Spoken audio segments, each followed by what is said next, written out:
ملاي ترطار دم بتاع صقيات الحرسن صحفي عليا محمد نور ترجمتي علويا محمد برهان زبيبا محمد برهان ترجم بيت صحفة متحققات دعوان حضرتان منقح محبرات قومات هم الحمام ورحوي صقيا نتوم فلاتات فقهي أرست ورحوي صقياتات تزبرت معرافي إمام أحمد رحمة الله كتاب ورحوي صقيات نغرد أني تشعت عمد زأكل وسيد الليبل ربي سبحانه وتعالى نوزح تقمتاتي فتيرو كابت تقمتاتو نهز أنا بكبد الديون كله نممقاب سلزخونه نفسه صور ورحاو صقيات هاي متاني مخنياتو ازدامزي بفقاد الله بمن قد حمبر تبيلو نابتنات لا يخيب بسراور دم تزرق عدما نتنات لا يمقبو آب كبد الديون كله بمقبن بمستن كمقباي كإلني مخنياتو كل زبول عنست يندق موسى كالكال سلزد ليو بدم كمز مقب جيرو قال فلاتات كمز ذكرو حانت نفسو صور كم تلومود قدم متناس عزمت عزنبره مستنسات أقواريتو صنيحو مليسون عبت انسا غلق متان تجميرو ازنايت عنا سلزيكونا نبع المويات عنا توكس انت هونغن سب مويا حكمنا نفسو صور ورحاو صقيات اي متاني بمبال دمديمو مويا ترجم ورحاو صقيات ابقالنا عرب حايد يسمى حايد مفساس مالتيو كم تنحادروا با فسيسو حدا تبلو بشريعاوي اقالال تاخا اب توسنه معلتي كاوشت محصن غوالان ستيتي زفسس تفطراو دميو تفطراو يلنا ز سمنايو مغنياتو هندبتاون زي طعناون مفساس دمون سلازولينا كمتي نبي محمد صلى الله عليه وسلم نايسور دم بمبال زنقروي قدب عدم ورحاو صقيات زجمرلون زودولن ابتم فلات الدين فقهي قدبالو كم زبحال فلوتيو انت خونا قنت زيادة مرتعزلو خمون شيخ الإسلامي ابن التميم رحمة الله زدقفون قدب يبولون اندحر دا حانت قوالا نستيتي اتفلو الدما عبدك آنستيو زركب ورحاو صقيات ريا ازو ورحاو صقياتيو نزز الرقاقز حفشاو مرتع قال ربنا سبحانه وتعالى القرآن كم زيبل أعوذ بالله من الشيطان الرجيم بسم الله الرحمن الرحيم ويسألونك عن المحيض قل هو أذى فاعتزلوا النساء في المحيض ولا تقربوهن حتى يطهرن فإذا تطهرن فأتوهن من حيث أمركم الله إن الله يحب التوابين ويحب المتطهرين. او محمد بزعبات صقيات دق نسيو يحتو خلو صقيات رسحاتن قدعاتن سلازغونه اب غيزه صقيات كابنستخم رحقو كسعزنت هانز صريانون اي تقربون سورة البقرة مبزحت اندق نستيو دحرت الشعات عامت مسملا يجمرن كمونا مونغو حمسان سوسان عامت بتكت صقيات يبصحن جنزي ابت مبزحت انزرد عنبر قدمت الشعات عامت كجمرن كمون دحرسو ساعات كقصلن يخالي ورحاو صقيات زو حدن زبزحلون زصنحلون غيزه كنديو اتقنوع زو حدن زبزحن الكازو سنول غيزه قدب يبولون جن عم مبزحت عندك انستيو زرئت زبزحه شدشته وشوعت معلت زخون يتصنع زدما شيخ الإسلامي ابن تميم زدقفوي والسانيتات ورحاو صقيات ቀዳማይ ወርሓዊ ጽግያት ዘለዋ ክትሰግድ ሰላት ሓራም እዩ ተሰገደትውን ተቐባልነት የብሉን ክትቀድዮ ክትኮኦ ኸኣ ግዴታ የብላን ምዝ ውሳኔ ዝተኣሳሰር ሕቶታት ሃ ወርሓዊ ጽግያት ከይመጻ ኸሎ ኣብ ወቕቲ ናይ ሰላት ንሓደ ረክዓ ዝኣክል ጊዜ ኣርኪባ ብድሕሪኡ ወርሓዊ ጽግያት ተመጺዋ እዚ ሰላት እዚ ትፍቀድ ድያ ንኣብነት ሓንቲ ሰበይቲ ጽረይቲ ኸላ ወቕቲ መቕሪብ ኣትዩ ንሓደ ረክዓ ዘስግድ ጊዜ ምስ ሓለፈ ወርሓዊ ጽግያታ እንተመጺዋ እዚ መዓልታዊ ወርሓዊ ጽግያት ምስ ወድአት ሰላት መቕሪብ ክትቀድያ ክትከኣ ትግደድ ዶ እዛ ሕቶ እዚኣ ኽልተ ዝተፈላለየ ርእቶታት ኣለዋ ቀዳማይ ርእቶ እታ ኻብ ጊዜ ሰላት ንሓደ ረክዓ ክሰግድ ዝኽእል ጊዜ ዘርከበትላ ሰላታ ክትቀድያ ይግባእ ዝብል መዝሃብ ናይ ሓናቢል ኣሎ ከምኡውን ሼኽ ኢብን ልዑስመኒ ረቢ ይርሓመሉውን ነዚ ርእቶ ይድግፎ እንተ ቀደየት ይምረጽ ይብል ናይ ዝመርትዖ ምኽንያት ጊዜኣ ብምእታው ግዴታኣ ኾይና እያ ኸልኪላ ስለ ዝተረኽበት እናጻ ኾይኑ እዩ ማለት ኣይኮነን ይብሉ ካልኣይ ርእቶ ካብ ጊዜ ንሓንቲ ረክዓ ዝኣክል ዘርከበትላ ሰላት ግዴታ ኣይኮነትን ክትቀድያ እንተ ደኣ ንሓንቲ ረክዓ ክትሰግድ ዘኽእል ጊዜ ክሳብ ዝተርፈ ኣዳነውያታ ግን ክትቀድያ ይግባኣ እዩ እዚ ሼኽ ልእስላሚ ኢብኒ ተሚሚ ዝመረጾ ርእቶ እዩ ናይዚ ኽንብሎ ዝጸናሕና ርእቶ መርትዖ ምኽንያቱ ካብቲ ውሱን ጊዜኣ ፍቑድ ዝኾነ ምድንጓያ ኣዳናውያታ እምበር ዘግደለቶ የብላን ካብ ረሱል ሰለላሁ ዐለይሂ ወሰለም ዝመጽ ሓዲስ እውን የለን ሓንቲ ጓል ኣንስተይቲ ኣብ ጊዜ ሰላት ወርሓዊ ጽግያት እንተመጺዋ ነታ ወቕቲ ሰላት ኣርኪባትላ ዝነበረት ክትቀድያ ዘገድድ ካብ ረሱል ሰለላሁ ዐለይሂ ወሰለም ዝመጽ ሓዲስ የለን እዚ መረዳእታ ብሓቂ ቁኑዕ መርትዖ እዩ ኮይኑ ግን ተቐዳማይ ርእቶ ይምረጽ ለ ወርሓዊ ጽግያት ዘለዋ ጓል ኣንስተይቲ እንተ ደኣ ኣብ መጨረሽታ ጊዜ ናይ ሰላት ቅድሚ ምውፁኡ ንሓንቲ ረክዓ ተርክብ ጊዜ ምስ ተረፋ ተጸርያ ግዴታ ኣድዩ እዚ ሰላት ክትቀድያ ናይዞ ኣብነት ቅድሚ ፀሓይ ምውፁኡ ንሓንቲ ረክዓ ተርክብ ጊዜ ምስ ተረፋ ካብ ወርሓዊ ጽግያታ ተጸርያ ግድን ይኾና ሰላት ልፈጅር ክትቀዲ ምኽንያቱ ካብቲ ጊዜቲ ናይ ሰላት ፈጅር ንሓደ ሙሉእ ረክዓ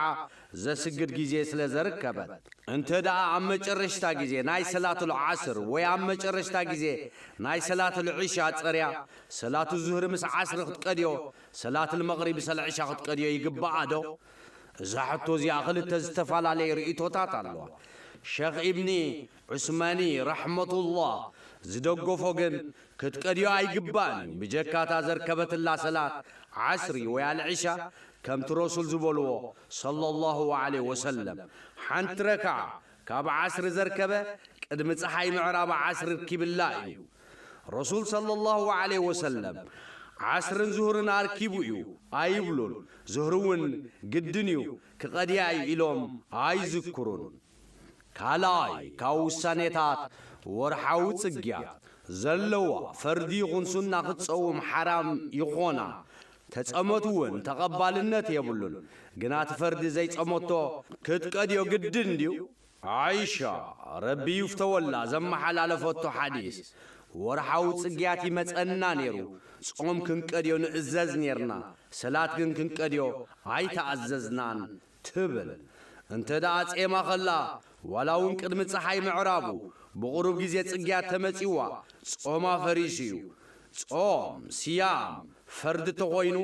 እዛ መዓልቲ እዚኣ ክትቀድያ ግዴታ እዩ እንተ ደኣ ቅድሚ ፀሓይ ምዕራባ ቃንዛ ወርሓዊ ጽግያት ተሰሚዕዋ እሞ ዝወፀ ነገር ከኣ የለን ግን ድሕሪ ፀሓይ ምዕራቡ ወፂኡ ጾማ ትኽክል እዩ ወርሓዊ ጽግያት ከለዋ ወጋሕታ ተርኪቡ ናይዛ መዓልቲ እዚኣ ጾም ተቐባልነት የብሉን ዋላ እውን ድሕሪ ወጋሕታ ብውሑድ ጊዜ ትጽረ እንተ ደኣ ቅድሚ ወጋሕታ ጸርያ ግን ድሕሪ ወጋሕታ ተሓጺባ ጾማ ትኽክል እዩ ኸም ጅናባ ዘለዎ ሰብ እንተ ደኣ ንያ ገይሩ ክጸውም ግን ከኣ ድሕሪ ወጋሕታ ተሓጺቡ ጾምናቱ ትኽክል ቅቡል ይኸውን ከምቲ ዓይሻ ረቢ ይፍተወላ ዝበለቶ ነቢ መሐመድ ሰለላሁ ዐለይሂ ወሰለም ብሰንኪ ጸታዊ ርክብ ጅናባ ሓዲርዎ እንከሎ ኣብ ረመዳን ይጾውም ነይሩ ሓንቲ ጓል ኣንስተይቲ ጼማ ኸላ ድሕሪ ኣዛን ናይ መቕሪብ ደም ተሪኣ ግና ቅድሚ ኣዛን መቕሪብ ድዩ ወይስ ድሕሪ ኣዛን መቕሪብ ወሪዱ እንተዘይፈለጠት ተረጋግጸሉ ኩነታት ብዘይምህላው እቲ ጾማ ትኽክል እዩ ርግጽ እዩ ጽሬይቲ ከም ዝነበረ እቲ ወርሓዊ ጽግያታ ግን ኣብ ጥርጣሬ እዩ ዘሎ ስለዚ እቲ ርጉጽ ብጥርጣሬ ኣየልግስን እዩ ሳልሳይ ካብ ውሳኔታት ወርሓዊ ጽግያት ከለዋ ሰብኣያ ስጋዊ ርክብ ክፍጽም ሓራም ይኾኑ ነዚ ዘረጋግጽ መርትዖ እዚ ስዕብ እዩ ቃል ኣላህ ከምዚ ይብል ويسألونك عن المحيض قل هو أذى فاعتزلوا النساء في المحيض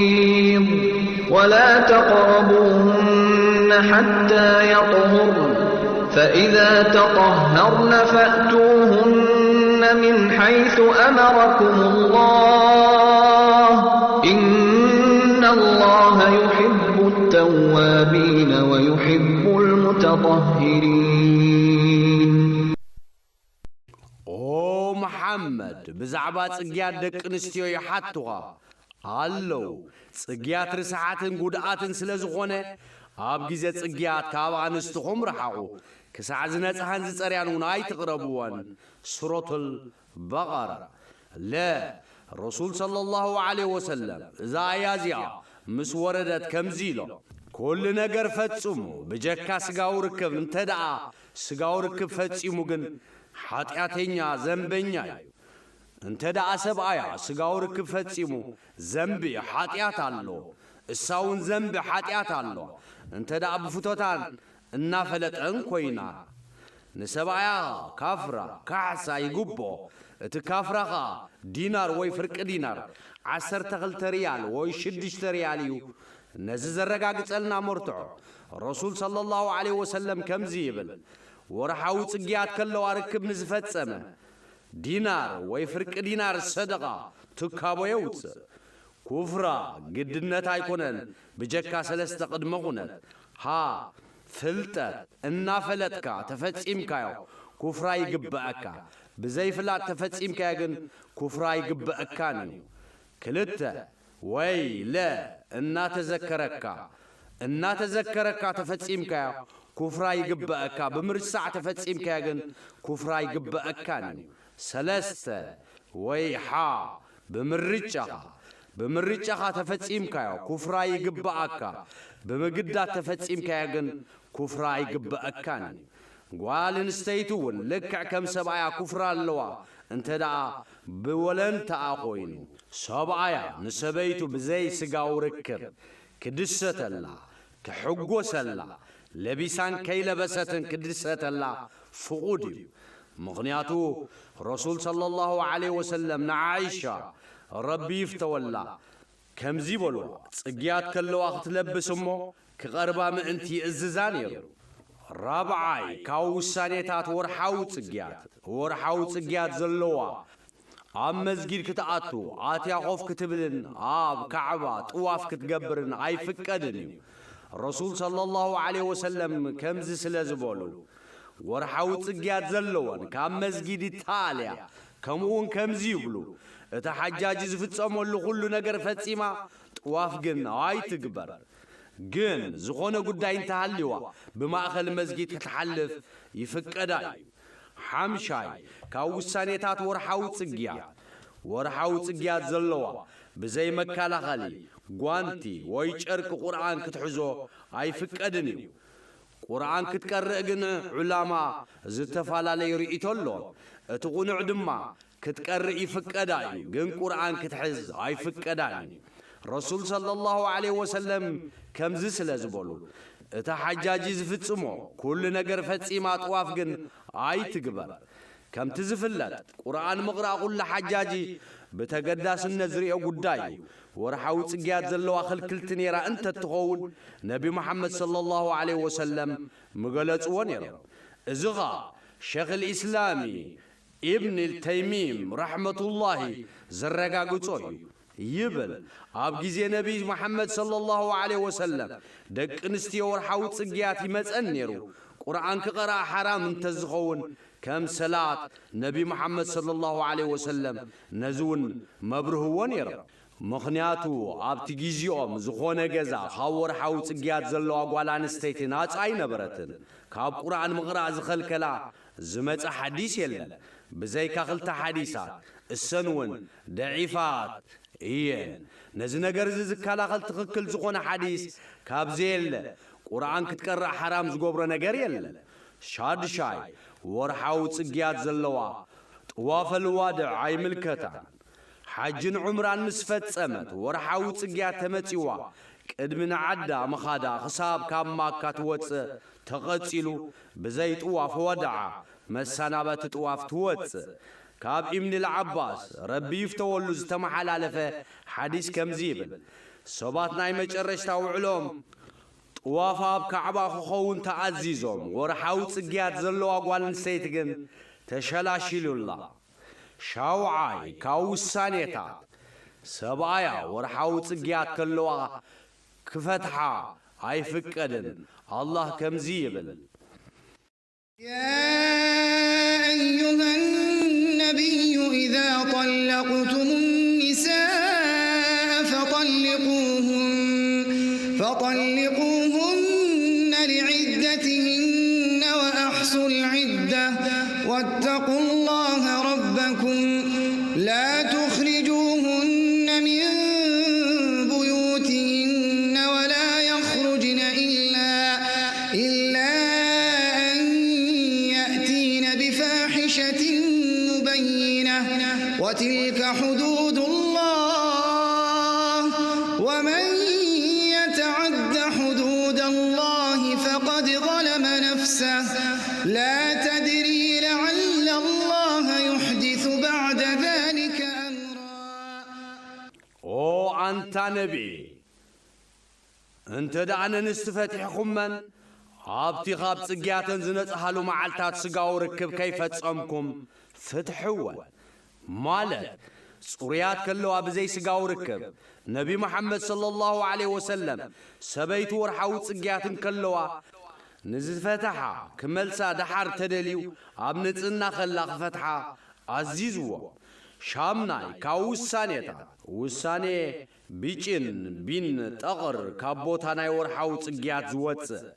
قداماي قدم ورحاوت صقيات زرقه بيجان بونن تقارن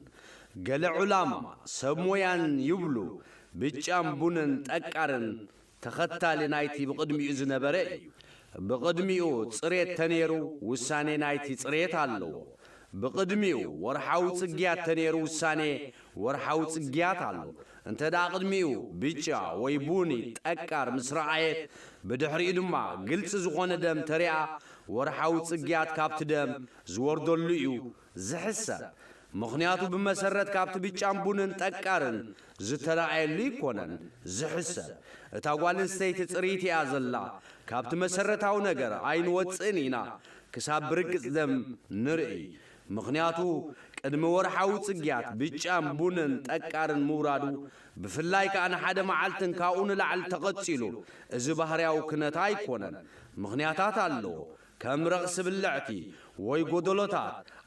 هارمونات ناي مهتسن وي وين كام متكام مكالا خلط انسي كم كنينا لولب مكانتبو زعام الصلوت انك خوني خيل إذا خاطر تقنعو كيكوني ترفن انت دا بيجابونن تأكارن تور حاوت صقيات كموصولو إلا تتصبيلو كم أون كم تنمبزحت عندك نسيو زسمعن قانزا ورحاوت صقيات تسني متيو إذا ورحاوت صقياتيو كمون تزي كوينو قنا صريتي عزلا مخنياتو قدمزي بيجابونن تأكارن نتسهنا سلازنا برد السوخاء تختالناتي كالاي بيجا بوني تأكارن دحر ورحاوت صقيات بيجا بوني تأكارن مس ورحاوت صقيات تحواويسو ويابت ورحاوت صقيات زلو جيزة تمتيو ازي مس ورحاوت صقياتي وسانيو انت دا بيجا بونن تأكارن مس صريت ويابت نتسهنا زلاتو جيزة تمتيقن ورحاوت صقيات ايكونن ታሽዓይ ካብ ውሳኔታት ሓንቲ ጓል ኣንስተይቲ ካብ ወርሓዊ ጽግያት ከምዚ ጽሬት ብኸመይ ትፈልጥ ንዝብል ሕቶ ድማ ብኽልተ ነገራት ክትፈልጥ ትኽእል። ቀዳማይ ጻዕዳ ፈሳሲ ካብ ማህፀን ዝወፅእ እንተዳኣርያ፣ ካልኣይ ምንቃጽ ብጨርቂ ወይ ብጡጥ ደሪዛቶ ጽሩይ ተወፂኡ ጸርያላ ማለት እዩ። እንተደኣ ሕብሪ ናይ ደም ዝመስል ሒዙ ወፂ ግን ጋና ኣብ ወርሓዊ ጽግያታ እያ ዘላ። ዓስራይ ካብ ውሳኔታት ኣብ ግዜ ወርሓዊ ጽግያት ከላ ሓንቲ መዓልቲ ደምርያ፣ ሓንቲ መዓልቲ ወይ ፍርቂ መዓልቲ ኸኣ ተጸርያ ጽርያ ኣይትበሃልን እያ። ሓንቲ ወይ ፍርቂ መዓልቲ ምስ ምጽራይ ኣይቁጸርን እዩ። ምኽንያቱ ብልምደን ደቂ ኣንስትዮ ንሓደ መዓልቲ ወይ ንሓደ ለይቲ ይነቅጽ እዩ። ኣብዚ ግዜ እዚ ጸርየ ኣለኹ ክትብል ኣይትኽእልን እያ። ደም ንኽወርድ ክትካታተሎ ኣለዋ። እንተ ደኣ ዝልሙድ ተርእዮ ኮይኑ ውሳኔ ናይቲ ጽሬት ርኣቱሉ ዝወዓለት መዓልቲ ምስ ወርሓዊ ጽግያት እዩ። ስለዚ ክትሕጸብን ሰላት ክትሰግድን ኣይትግደድን እያ። ንሓንቲ ጓል ኣንስተይቲ ከባቢ 20 ሰዓት ዝኸውን ነጺሃትሉ ዝወዓለት ምስ ምጽራይ ኣይቁጸርን እዩ። ምኽንያቱ እዚ ልሙድ ተርእዮ ደቂ ኣንስትዮ። ነዚ ዝድግፍ ዘረባ ዓይሻ ረቢ ይፍተወላ ከምዚ ትብል፣ ደቂ ኣንስትዮ ኣብ ጡብ ሒዘን ጸርየን ዶ ኣይጸርያን ንኽትርእየለን እንተ መጺና ኣይትተሃወኻ ክሳብ ጻዕዳ ፈሳሲ ትሪኣ ትብለን ነይራ። ማለት ኣይትተሓጸባ ኣይትስገዳ ክሳብ ጻዕዳ ፈሳሲ ትሪኣ። 11 ዝወሓደ ጽሬት ኣብ መንጎ ክልተ ወርሓዊ ጽግያ ብርግጽ ውሱን ኣይኮነን። እቲ ዝያዳ መርትዖ ዘለዎ ግን እቲ ጉዳይ ናብታ ጓል ኣንስተይቲ ይምልከት። ንኣብነት 7 ወይ 10 መዓልቲ ጸርያ ትጸንሕ፣ መሊሱ ድማ ከምቲ ልምድ ወርሓዊ ጽግያት ይመጻ። እዚ መብዛሕትኡ ግዜ ኣብ መጀመርያ ብጽሕና ባልቕ ይርአ እዩ። ሓንቲ ጓል ኣንስተይቲ ወርሓዊ ጽግያት መጺዋ ወይ ድማ ምስ ጸርየት መሊሳ ድሕሪ ገለ መዓልታት ደም ትርኢ። እዚ ደም እዚ ወርሓዊ ጽግያት እዩ ዝብል ጥርጣራ እንድሕር ኣለዋ ብጨኑ ወይ ብሕብሩ በቲ ጥርጣሪኣ ትኸይድ። ኣብ ከምዚ ዝኣመሰለ ኩነታት በቲ ዝገመተቶ ምኻድ ኣብ ሸሪዓ ቅቡል እዩ። 12 ዝያዳ ወይ ጎደሎ ወርሓዊ ጽግያት ካብቲ ልሙድ ጓል ኣንስተይቲ እዩ። ንኣብነት ሓንቲ ጓል ኣንስተይቲ ልምዳ 5 መዓልቲ ይኸውን፣ ካብቲ ልሙድ ንላዕሊ 7 ወይ 8 ተኾይኑ ወይ እውን ጎደሎ 2 መዓልቲ ይኸውን። እቲ ተወሳኺ 2 ወይ 3 መዓልቲ ተኾይኑ ወርሓዊ ጽግያት እዩ። እንተ ደኣ ብዙሕ መዓልታት ኮይኑ ግና ግልጽ ተዘይኮይኑ ክንፈላለዮ ክንክእል ኣለና። እንተ ደኣ ምፍላይ ሲኢናያ ግን ናብ ሰብ ሞያ ሓክምና ክንውከስ ኣለና። ምኽንያቱ እቲ ዝያዳ መዓልታት ምስ ሕማም ተኣሳሳሪ ከይከውን በቲ ሰብ ሞያ ሓክምና ዝውስኑ ዘይጥዕናዊ ኩነታት ዘይልሙድ መድመይቲ ተባሂሉ ይውሰን። እቲ ዝያዳ ካብ ወርሒ ንላዕሊ ዘይምቁራጽ እንተቐጺሉ ምስ ሙስተሕያድ ዘይልሙድ መድመይቲ ዝደመየት ትቝጸር። እንተ ደኣ ቅድሚ እቲ ልሙድ መዓልታት ተጸርያ ግን ጽሪት እያ ትሰግድ ትጸውም። መዘኻኸሪ ሕቶታት ዝበዝሑ ነጥብታት ብዘይ ወርሓዊ ጽግያት ካብ ማህፀን ዝወፅእ ጻዕዳ ወይ ብጫ ፈሳሲ ጽሩይ ንጹህ እዩ። እታ ጓል ኣንስተይቲ ካብዚ ውዱእ ኣይትገብርን እያ። እቲ ናቱ ኣሰር ክትሓጽቦ እውን ኣይትግደድን እያ። ንሱ ልክዕ ከም ካብ ዓይኒ እዝኒ ኣፍንጫ ዝወፅእ ፈሳሲ እዩ። ከምቲ ገለ ፊቕሂ ዝብልዎ ምትርካስ ብልዕቲ ጓል ኣንስተይቲ እዩ። መብዛሕትኡ ግዜ ጓል ኣንስተይቲ ካብዚ ናጻ ኣይትኸውንን እያ። ብቕድሚት ብልዕቲ ጓል ኣንስተይቲ ዝወፅእ ንፋስ ውድእ ኣየፍርስን እዩ። ቁፅሪ 1 እዚ ብጫ ወይ ቡኒ ጠቃር ኣብ መጨረሽታ ምስ ወርሓዊ ጽግያት ተታሒዙ ዝመጽእ ኣይኮነን። ሕክምናዊ መግለጺ ጻዕዳ ፈሳሲታት ኣዝዩ ባህርያዊ ኩነት እዩ። ሓደ ግዜ እውን ናብ ብጫ ዝዘንበለ እዩ። እዚ ኸ ካብ ክሳድ ማህፀን ብልዕቲ ጓል ኣንስተይቲ ዝወፅእ ፈሳሲ ጠቓምን ኣገዳስን ዝኾነ ስራሕ ኣለዎ። ንሱ ኸኣ ውሽጣውን ግዳማውን ስርዓት መፍረ ምትርካስ ከምኡውን ካብ ርስሓት ዘይንጹህ ነገራትን ተናግፎ ብተወሳኺ ፍሉይ ደረጃ ኣሲድ ንምዕቃብ ረኽሲ ፋንጋስ ዕሲ ባክተርያን ካልእን ንኸይርከብ ዝከላኸል እዩ። ደም ሕርሲ ወይ ወርሓዊ ጽግያት ዘለዋ ቅድሚ ምጽረያ አልኢስቲኻራ ሓዲኡ ንምምራጽ ዝስገድ ሰላት ክትሰግድ ስለ ዘይትኽእል እሞ ዝኾነ ነገር ክሓልፈኒ እዩ እንተዳ ኢላ እታ ዱዓ ናይ ኢስቲኻራ ብዘይ ሰላት ክትብላ ትኽእል እያ ሓራስ ወይ ወርሓዊ ጽግያት ዘለዋ ሱጁድ ቲላዋ ወይ ሱጁድ ሽኩር ክትሰግድ ይፍቀዳ እዩ ምኽንያቱ ዘን ሱጁድ እዚኣተን ጣሃራ ንጽህና ክህልዎ ኣለዎ ዝብል ቅድመ ኹነት የለን እዚ ኸኣ እታ ዝያዳ መርትዖ ዘለዋ ቓል ናይ ዑላማ እዩ ውሳኔ ወርሓዊ ጽግያት ንኸይመጽእ ዝውሰድ ከኒና እንተ ደኣ ጐዳኢ ምዃኑ ተረጋጊጹ ክትወስዶ ኣይፍቀድን እዩ ብፍላይ እኳ ኣገዳሲ ነገር እንተዘይሃልይዎ ክውሰድ የብሉን ከምቲ ገለ ደቂ ኣንስትዮ ዝገብሮ ወርሓዊ ጽግያት ኣብ ሮሞዳን ንኸይመጸን ምእንቲ ክጾማ ዝጥቀማሉ ኣለዋ እዚ ወርሓዊ ጽግያት ንደቂ ህዋን ረቢ ዝኸተቦ ስለ ዝኾነት ጓል ኣንስተይቲ እንተመጻ ተፈጥሮ ተብልዕ በቲ ረቢ ዝኸተበላኻ ክትረዲ ኣለዋ ድሕሪ ሮሞዳን ከዓ ትቐድዮ ትጾሞ ብኸምዚ ንነብሳ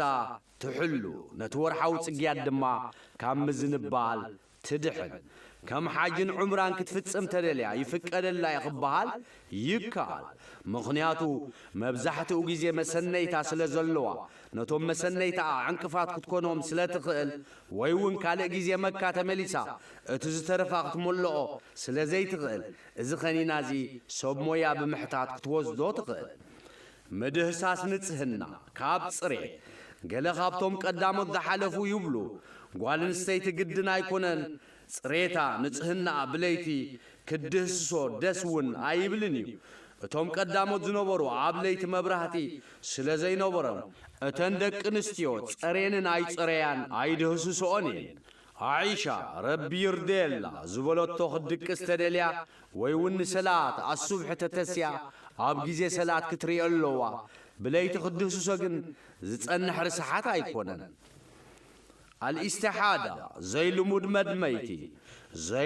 መድመይቲ ካብቲ ዓዘል ዝተባሃለ ሱር ከም መድመይቲ ኣብ ዘይግዚኡ ዝውሕዝ ደም እዩ ሙስተሓዳ ዘይልሙድ መድመይቲ ዝደመየት ጉዳያ ኣጸጋሚ እዩ ምኽንያቱ ወርሓዊ ጽግያትን ደምን እስቲሓዳ ዘይልሙድ መድመይትን ተመሳስልነት ስለ ዘለዎም ሙስተሓዳ ዘይልሙድ መድመይቲ ዝደመየት እንታይ ክትፍጽም ኣለዋ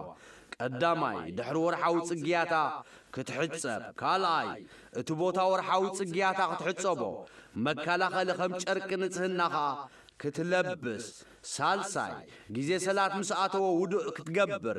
ነቲ ዝነጥቦ ኣብ ክዳና ክትሓጽቦ ሙስተሓድ ዘይልሙድ መድመይቲ ዝደመየት ሰለስተ ኩነታት ኣለዎ ቀዳማይ ኩነት ቅድሚ እስቲሓዳ ዘይልሙድ መድመይቲ ከየጋጠመን ከሎ ፍሉጥን ስሩዕን ጽግያት ዝነበራ ንኣብነት ወርሓዊ ኣብ መጀመርያ ወርሒ ወይ ኣብ መንጎን 5 ወይ 6 መዓልቲ ትፈልጦ ልሙድን ግዜኣን ናይ ጽግያት ይጸንሕ ተነይሩ ድሕሪ ናይ ዘይልሙድ መድመይቲ ከምታ ልምዳ ዝነበራ መዓልታት ወርሓዊ ጽግያት ይሕሰበላ እዘን መዓልታት ምስ ወድአት ትሕጸብ ትሰግድ እቲ ዝተረፈ ደም እስቲሓዳ ይቝጸር ምኽንያቱ ረሱል ሰለላሁ ዐለይሂ ወሰለም ንኡም ሓቢባ ረቢ ይርድየላ ከምዚ ኢሎማ ክንድተን መዓልታት ጽግያት ክዝሕዛኽ ዝነበራ ጽንሒ ብድሕሪኡ ተሓጺብኪ ስገዲ ኢሎማ ካልኣይ ኩነት ፍሉጥ ልምዲ ዘይብላ መዓልታት ዘይትፈልጥ ግን እቲ ደም ፍሉይ እንተኾይኑ ገለ መግለፂ ወርሓዊ ጽግያት ዘለዎ ጸሊም ሓፊስ ጨና ዘለዎ እቲ ካልእ ከዓ መግለፂ ወርሓዊ ጽግያት ዘይብሉ ቀይሕ ኮይኑ ጨና ዘይብሉ ሓፊስ እውን ዘይኮነ ኣብ ከምዚ ኩነታት እዚ እቲ መግለፂ ወርሓዊ ጽግያት ዝሓዘ ወርሓዊ ጽግያት እዩ እቲ ካልእ ግን እስቲሓዳ ዘይልሙድ መድመይቲ ይሕሰብ ኣብቲ መጨረሽታ ናይቲ መግለፂ ወርሓዊ ጽግያት ሒዙ ዘሎ ምስ ወድአት ተሓጽቦ ትሰግድ ትጸውም ምኽንያቱ ረሱል ሰለላሁ ዐለይሂ ወሰለም ንፋጢማ ቢንቲ አቡ ሑቤሺ ዝበልዋ ከምዚ ይብል ደም ወርሓዊ ጽግያት ተኾይኑ ፍሉጥ ጸሊም እዩ ካብ ሰላት ጠጠው በሊ ካልእ እንተኾይኑ ግን ውዱእ ጌርክ ስገዲ ካብ ሱር ዝወፅእ ደም እዩ ኢሎም ሳልሳይ ኩነት እንተ ደኣ ፍሉጥ ልምዲ ዘይብላ ከምኡውን ወርሓዊ ጽግያት ድዩ ካልእ ደም ድዩ ክትፈልዮ ተዘይክኢላ عاب كم زخونتات ورحي شدشت وي شوعت معالتي كوف تبل كي سجدت تتصنح مغنياتو مبزحت عندك انستيو لمود معالتن كوم أسلا زخونة رسول صلى الله عليه وسلم نحمنا بنتي جحيش كم زسلا زبلوا ازي مرقحتنا شيطان سلا زخونة شدشت وي شوعت معالتي 5 قيات وسديو بدحريو تصري نصيحه انتلكي تحاجبك 24 ليتي وي 23 ليتن معالتن كتسجدن كتصومن تخيلي كومون كم تنصقيات زمصن دقنسيو زفصمو كومو فصمي بحفشا اتفلوت لمود زلو كم لمادو اتا ختفلي تخيل دما بمفلاي اتفلوت لمد زي بالله كتفليون زي تخيلكا كم تلمود ناي مبزحت عندك انستيو بيتسبن 6 و 7 معالتي تقصر وساني ناي مستحيل زي لمود مدميت زدميت صلاه قديتاي صلاه وانت تخكليو كتصوم كاي يغبا ناي بعالت صقيات وساني بلان سباياون ايكل كلنيو باللعتا تحاصبو تقدل اب كل صلاتك ودوق تقبري يغبا نبي محمد صلى الله عليه وسلم نفاطمه بنت حبيشي 5 سلا زبلوا اتدم حاصب كسغدي مزخاخري تطبواد قرب دم توريدوا كابليتن معالتن زوحد ازي استحاد زي لمود مدميتيو انت دا مكالا خلت انسخنينا توسد نيرا حانت معالتها رسيع انت زي وسدت كاب حانت معالت الليتن زوحد دم ويدما بيتشا ويبوني تأكار دحر مرأيا مليسا خنينا موساد اندحر كتسيلاتو اتدم تلقيسو توقواريتو ازي استحادة زي لمود مدميتيو جن انت دا تدم كاب حدا معالت الليتن كتسيلو ازي ورحاو تسقياتيو مكالا خلت انسخنينا وشيدا دحر سومون وي 10 معالت مسوسدت توقواريتاتو دم توريدو ازي ورحاو تسقياتيو حانت قوال نستيتي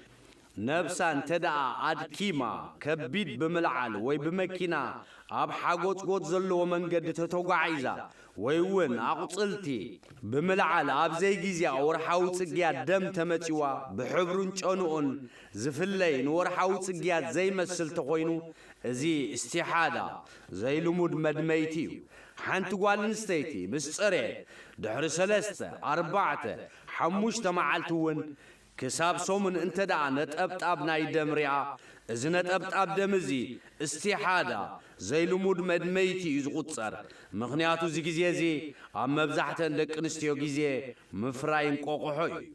كاب لولب مكنتبو زوصدم لولب ام مچرشتا ورحاو صقيات يوم زتحزو مسمتحاز لولب تتحايزو زمصكا كاب حدا حساب سومن زخون مورد دم يختل مغنياتو مورد نايز دمكا اتي لولب كتحزو هلو نغساد ماحصن وينت ماحصن بعلو سلازي چندحو ايو بز مسرتكا لولب دحر مئتا زور الدم استحاده زي لمود مدميتيو مسمتحاز لولب مخنتبو عبتن سعيبن زمت اور حاو صقيات مبزحتو غيزي اتدم كابتلو مد غيزيو خلته وي 3 معالتي يوسخ كاون العلون كوسخ يخيل بفلايكو عبتن قداموت 3 ورحي دحر متحاز لولب زغا بتي اما حصن ترقيبو زلو مقيار مخنيات بعداو اكل لولب ايو اب كم زخونتات كابتلو مد زايده ورحاو صقيات يحسب لعلي لمود اتدام تقصيلو نورح تتقاراريبو استحاداي زغوتصر كمون مسو تقتلو قدم ورحاو صقيات ممصو لولب اب تتحازل اوان موراد بيني تقر فساس خلت معالتي قدم ورحاو صقيات كوسخ وي كغدلي خلي ازون استحاده زي لمود مدميتي زغوتصر هارموناو لولب مكنتبو لعلعقن هارموني بروجسترون اما حصن ابز صنحل اوان ابوشطاو اكال محصن مهمنا وي دخمت يمص ابز غزي زورحاو صقيات ايوردني غنا مس هارموناو لولب تسني زمص موراد نطابدم ازي استحاده يقصر طنقوخا لعل عقن بروجسترون እዩ ድሕሪ ሕርሲ ዝፈስስ ደም መግለጺኡ ብምኽንያት ምውላድ ሕርሲ ማህፀን ዝሰዶ ደም ምስ ሕርሲ ወይ ድሕሪ ሕርሲ ወይ ቅድሚ ሕርሲ ብክልተ ሰለስተ መዓልቲ ምስ ቅልውላው ሕርሲ ዝፈስስ ደም እዩ ውሳኔ ናይ ሓራሳት ኣብ ሓላልን ሓራምን ልክዕ ከም ወርሓዊ ጽግያት ዘለዋ እያ ሓራስ ኣብዘን ስዕባ ውሳኔታት ካብ ወርሓዊ ጽግያት ትፍለይ ሓደ ኣብ ዒዳ ወርሓዊ ጽግያት ካብ ዒዳ ይሕሰብ ሕርሲ ግን ካብ ዒዳ ኣይሕሰብን እዩ ብምሕራስ እታ ዕዳኣ ይፍጸም እዩ ካልኣይ ብጽሕና ወርሓዊ ጽግያት ምልክት ናይ ብጽሕና እዩ ሕርሲ ግን እቲ ብጽሕና ይቕድሞ እዩ ሳልሳይ ፍትሕ ወርሓዊ ጽግያት ከለዋ ፍትሕ ሓራም እዩ ሓራስ ከላ ክትፈትሓ ግን ፍቑድ እዩ ሓራስ ትጸንሐሉ ግዜ እዚ ጉዳይ እዚ ኣብ ዑላማ ዝተፈላለየ ርእይቶ ኣሎ ግን መብዛሕትኦም 40 መዓልቲ ዝብል እዩ ግን ቅድሚ 40 መዓልቲ ጸርያ እቲ ደም ጠጠው እንተይሉ ከምተን ንጹሃት ጣሂራት ዝግብአን ይግብአን ካብ 40 መዓልቲ እንተዛይዱ በቲ ዘለዎ መግለጽን ኣካይዳን ኩነታትን ኣብ ሕርሲኣ ዘላ እንተዳ ቅድሚ 60 መዓልታት ምብጻሕ ተቋሪጹ እዚ ደም ሕርሲ እዩ ካብ 60 ንላዕሊ ተወሳኺ ግን ናይ ጥዕና ኣይኮነን ውሳኔኡ ውሳኔ እስቲሓዳ ዘይልሙድ መድመይቲ እዩ ካብዘን ስዕባ ኩነታት ኣይወፅእን እዩ ቀዳማይ ህያው ህይወት ዘለዎ ቆልዓ ተወሊዳ እዚ ሕርሲ እዩ ካልኣይ ልክዕ ከምኡ መዓልቲ ዝኣኸለ ሙት ቆልዓ ተወሊዳ ሳልሳይ ከምኡ ድማ ሩዕ ትንፋስ ዝነበሮ 120 መዓልቲ ወይ 4 ወርሒ ዝበጽሕ ተወሊዳ ራብዓይ ልክዕ ከምኡ ድማ እንተዳ ናይ ከብዲ ተነጽሎ ኸይድዋ እሞኻ ኣካላቱ ዝተሰርዐ ማለት ካብ 80 ክሳዕ 90 መዓልቲ ዘለዎ ምኽንያቱ ኣብ መንጎ 80ን 90ን ዘሎ መዓልቲ ኣካላቱ ስለ ዝስራሕ እንተዳ ዝኣረገ ደም ከይድዋ 40 መዓልቲ ዝገበረ ወይ ካብኡ ዝወሓደ ወይ ከዓ ከም ሕያኽ ስጋ ኣካላት ዘይተሰርዐ ማለት 80 መዓልቲ ወይ ካብኡ ዝወሓደ እዚ ደም እዚ ደም ፋስድ ዘይስሩዕ እዩ ውሳኔኡ ኸ እስቲሓዳ ዘይልሙድ መድመይቲ እዩ መዘኻኸሪ ሓንቲ ጓል ኣንስተይቲ ቅድሚ 40 ተጸርያ እሞ ኸኣ ተሓፂባ ተሰጊዳ ብድሕሪኡ ብጫን ቡንን ጠቃርን ተመጺዋ ግና 40 ኸይኣኸለት ከላ ውሳኔኣ እስቲሓዳ እዩ 40 መዓልቲ ኸይኣኸለት ብጫን ቡንን ጠቃርን ምስ ደም ሕርሲ ተሓዊሹ ተመጺኡ እዚ ደም ሕርሲ እዩ እንተዳ ልክዕ ድሕሪ 40 መዓልቲ ምስቲ ናይ ወርሓዊ ጽግያት ግዜ ተጋጢሙ መጺኡ ብሕብርን ብጨኑኡን እዚ ወርሓዊ ጽግያት እዩ ሰባት ሓፊስ ደም ሕርሲ ኢሎም ይሰሚዎ ቅድሚ ሕርሲ ማይ ጥራይ ብዘይ ደም ተፈሲስዋ ሕርሲ ይበሃልኒ እኳ ደኣ ምስቶም ሰብ ግዴታ ዋጅብ እያ ምስቲ ማይ ደም ተኸቲሉ ወይ ከዓ ባዕሉ ሕርሲ ክሳብ ዝመጽእ ምስ ጽሩያት እያ ትቝጸር ሓንቲ ጓል ኣንስተይቲ ብሕክምናዊ መጥባሕቲ እንተ ሓሪሳ ደም እንተ ደኣሪኣ ምስተን ደም ናይ ሕርሲ ደለዎን ኣይትቝጸርን እያ ከም በዓልቲ ቁስሊ ተመዲባ እቲ ዝበለጸ ቅድሚ ዝኾነ ዒባዳ ነቲ መጥባሕቲ ማይ ከይ ኣተወት ጽቡቕ ጌራ ትሽፍኖ ብተወሳኺ ተይሙም ትገብር ዋላ ብመጥባሕቲ ትውለድ ደኣ እምበር እቲ ምስትንፋስ ማህፀን ተረኺቡሎ ናይ መጥባሕቲ ድማ ምፍሳስ ደም ዋላ ውሑድ ካብ ብልዕታ ኣይተርፍን እዩ ምእላይ ጥርጥር ኣብ ደንብታት ጽግያትን ድሕሪ ሕርስን ጸሓፊት ዓልያ መሐመድ ኑር